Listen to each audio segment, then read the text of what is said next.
अस्सलामुअलैकुम। जल्दी से हम एक ओवरव्यू कर लेते हैं कैल्शियम चैनल ब्लॉकर्स का। कैल्शियम चैनल ब्लॉकर्स एक ऐसी क्लास है मेडिकेशंस की जो कैल्शियम आयंस की मूवमेंट को इनहिबिट कर देता है और कैल्शियम चैनल को ब्लॉक कर देता है। ये प्रेजेंट होते हैं हार्ट और ब्लड वेसल्स में, जिनमें हम देख रहे हैं इसकी मोड ऑफ एक्शन को। ये हाइपरटेंशन, एंजाइना और एरिथमियास को हम ट्रीट करने के लिए देते हैं एज अ एंटाई। इनके दो एक्शंस हैं, एक प्राइमरी है और एक सेकेंडरी है। जो प्राइमरी एक्शन है वो ये है कि वो कैल्शियम आयंस को ब्लॉक कर देगा cardiac and smooth muscle cells में एंटर होने से, जिसकी वजह से वेजो डायलेशन हो जाएगी और वेसल्स डायलेट हो जाएंगी और हार्ट रेट डिक्रीज हो जाएगा, जिसकी वजह से कॉन्ट्रैक्टिलिटी भी डिक्रीज हो जाएगा। और कॉमन कंडीशंस ये हैं कि ये CVS के जितने भी डिसऑर्डर्स हैं उनको ट्रीट करने के लिए हम as a choice of drugs जो है वो इनको लेते हैं।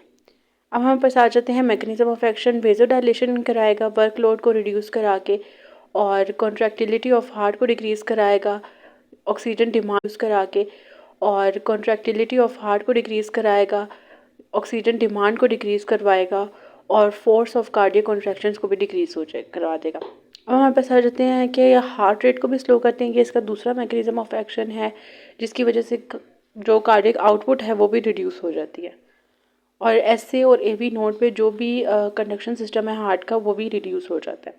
अब हमारे पास आ जाता है types of calcium channel blockers. एक होते हैं डाईहाइड्रोपायरेटीन्स, DHPS और नॉन डाईहाइड्रोपायरेटीन्स। जो DHPS हैं वो वेजो डायलेशन कराते हैं ब्लड वेसल में, और नॉन जो DHPS हैं वो कराते हैं हार्ट पे। और एग्जांपल्स में निफिडिपिन DHPS में और नॉन DHPS में वरापामिल, जो कि मोस्ट कॉमनली यूज्ड है। इसके साइड इफ़ेक्ट जो हैं वो कॉमन में आ जाते हैं हेडेक, डिजीनेस, और जो सीरियस है ना उसमें आ जाते हैं bradycardia, slow heart rate, hypotension.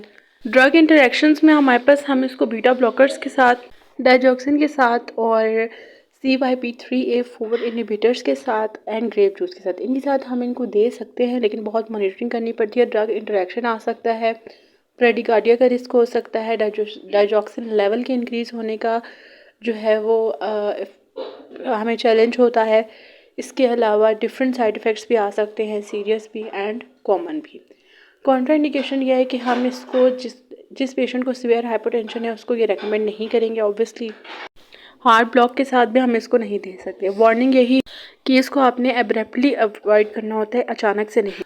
I hope कि आपको मेरे ये लेक्चर समझ आया होगा। यहाँ पे हमारा एंजाइना पेक्टोरस का टॉपिक ख़त्म हो गया है। नेक्स्ट अगर आप लोग चाहते हैं तो आप लोग कोई भी रिकमेंड कर सकते हैं कमेंट सेक्शन में।